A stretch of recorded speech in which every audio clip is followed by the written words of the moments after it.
جمهوری اسلامی ایران دنبال جنگ نیست، ولی برای جنگ کاملا آمادگی داره. شما سوال فرمودید، عملیات پیش‌دستانه در دستور کار ما قرار نداره. ما خواهان جنگ نیستیم، ولی برای جنگ آمادگی کامل داریم. حتی آماده تر از قبل از جنگ قبلی هستیم و علتش هم روشنه. بهترین شیوه جلوگیری از جنگ آماده بودن برای جنگ هست و اینکه دشمنان ما مجددا دچار سوء محاسبه نشوند.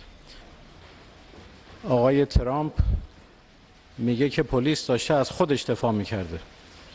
صحنه هم کاملا مشخصه دیگه.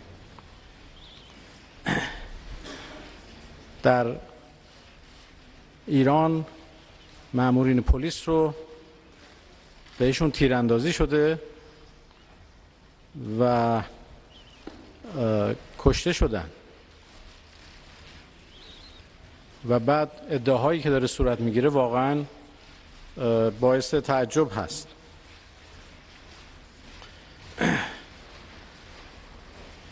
وزارت امنیت داخلی آمریکا بعد از حادثه‌ای که منجر به کشته شدن اون خانم شد یک بیانیه داده، میگه اگر دست به یک افسر یا مأمور پلیس بزنید با تمام شدت اعمال قانون خواهید شد.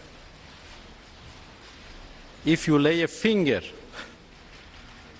on a federal officer or agent. و بعد اینجا تظاهر کنندگانی که پلیس ها رو به پلیس شلیک میکنن، اینها رو تظاهر کننده آرام خطاب میکنن و برخورد پلیس با اونها رو برخورد خشن. ما اسناد و مدارک زیادی داریم که حاکی از دخالت هم آمریکا و هم اسرائیل در این حرکت تروریستی هست.